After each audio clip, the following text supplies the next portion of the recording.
Pada zaman dahulu kala, hiduplah seorang raja yang bernama Namrud.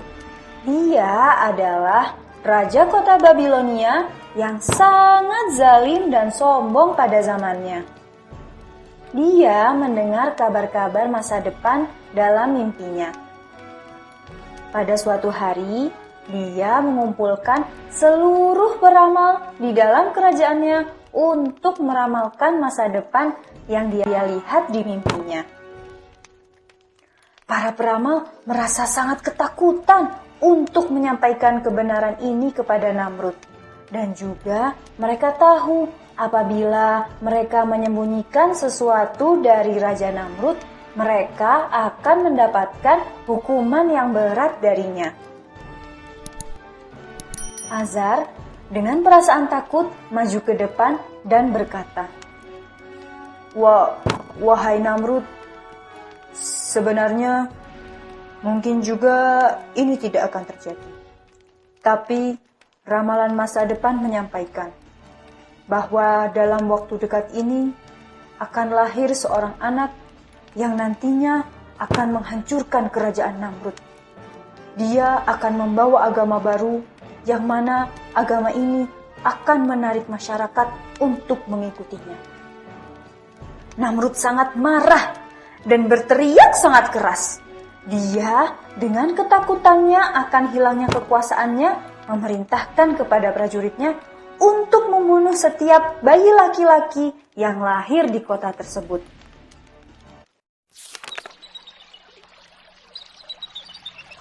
Warakah yang dalam keadaan hamil karena ketakutannya akan mata-mata Namrud, dia tidak keluar dari rumahnya dan dia tidak memberitahukan kepada siapapun kalau dia sedang dalam keadaan hamil.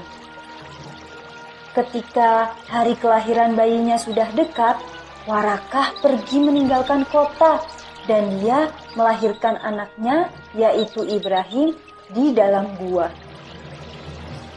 Ibu Ibrahim setiap harinya datang menemui anaknya secara sembunyi-sembunyi untuk memberi makanan dan minuman kepadanya. Dia bermain-main bersama Ibrahim dan juga mengajarkan adab-adab kehidupan kepada Ibrahim. Setiap malam ketika dia ingin kembali ke rumahnya, dia menaruh batu yang sangat besar di gua untuk melindungi Ibrahim. Ketika Ibrahim sudah mencapai usia 7 tahun, ibunya membawa Ibrahim kembali ke kota karena ayah Ibrahim telah meninggal dunia dan sekarang pamannya Azar yang menjadi walinya. Ibrahim sama seperti ayahnya hanya menyembah satu Tuhan saja, tapi Azar adalah penyembah berhala dan seringkali dia membawa Ibrahim ke tempat penyembahan berhala. Masyarakat kota Babilonia berpikir bahwa setiap berhala ini adalah Tuhan yang berbeda. Dan apabila mereka meminta pertolongan, Tuhan-Tuhan mereka akan membantunya. Dengan alasan ini, mereka membawakan berhala-berhala mereka sesajian yang berupa makanan, hadiah-hadiah yang sangat berharga, dan lain sebagainya sebagai tebusan untuk membantu masalah-masalah mereka. Ibrahim bertanya kepada pamannya Azar, "Paman, kenapa kamu menyembah sesuatu yang kamu buat dengan tanganmu sendiri? Patung-patung ini bisa melakukan apa saja untuk paman?" Azar yang tidak mempunyai jawaban atas pertanyaan ini menjawab dengan takut dan berkata, "Ibrahim, kami dan ayah-ayah kami yang terdahulu sudah menyembah berhala-berhala ini selama bertahun-tahun. Kalau kamu berani menyembah Tuhan selain berhala-berhala ini, maka aku akan sangat marah dan aku akan menghukummu dengan hukuman yang berat." Tapi Ibrahim sama sekali tidak menyerah. Dan sampailah kepada hari raya mereka.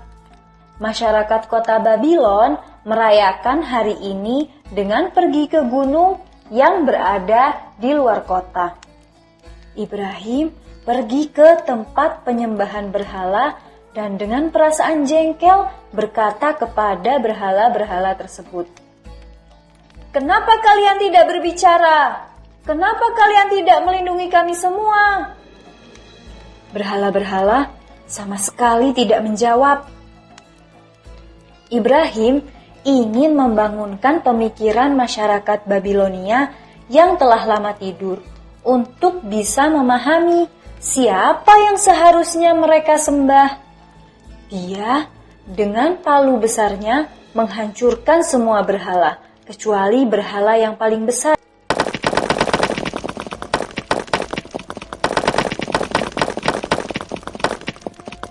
Dan setelahnya, dia meletakkan palu besar itu di tangan berhala terbesar dan berjalan keluar dari tempat penyembahan berhala itu.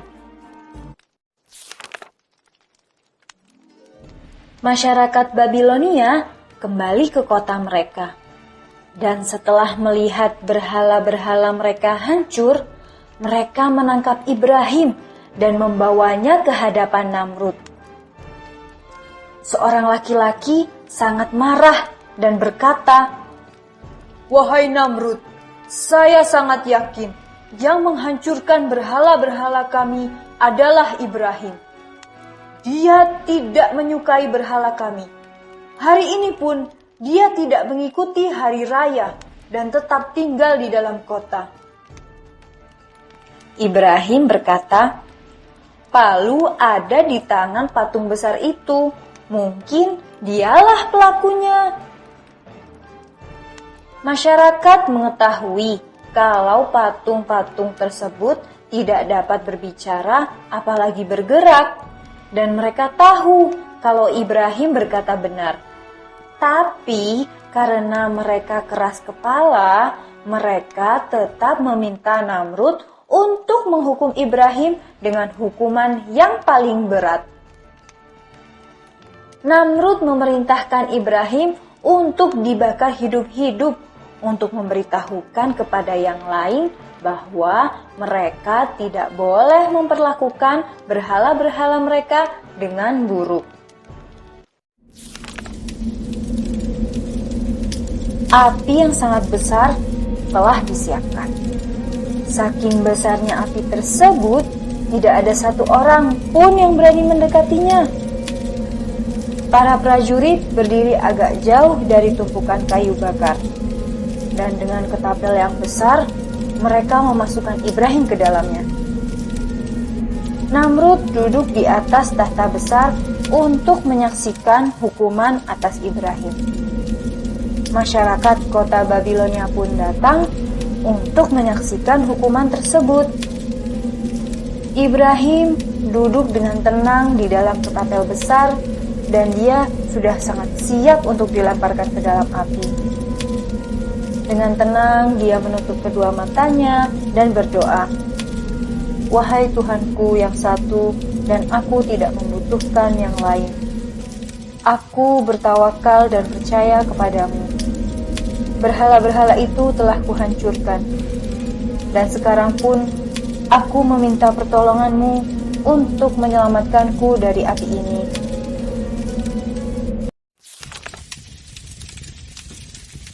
Dengan isyarat dari Namrud, Ibrahim pun dilempar ke dalam api. Masyarakat berteriak dengan gembira. Namun seketika kejadian aneh terjadi.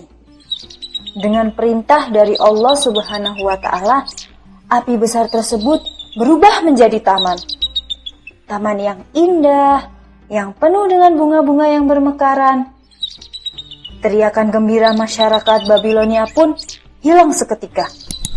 Dengan takjub, mereka melihat ke taman penuh bunga yang mengelilingi Ibrahim. Azar beserta kelompoknya melihat Ibrahim dengan tenang duduk di tengah bunga-bunga tersebut. Mata Namrud terbelalak karena kaget. Dengan usahanya menyembunyikan amarah, dia berkata kepada Azar, "Lihat, bagaimana Ibrahim sangat berharga dan dekat dengan Tuhannya."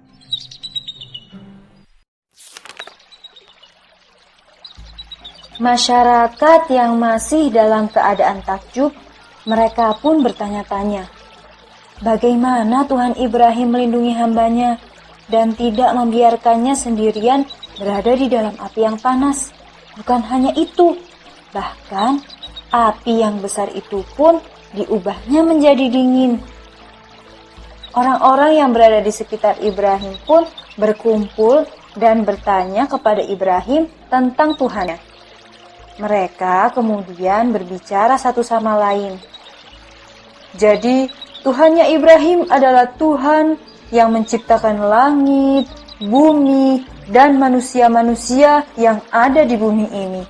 Dan Namrud sama sekali tidak sebanding dengan Tuhan Ibrahim.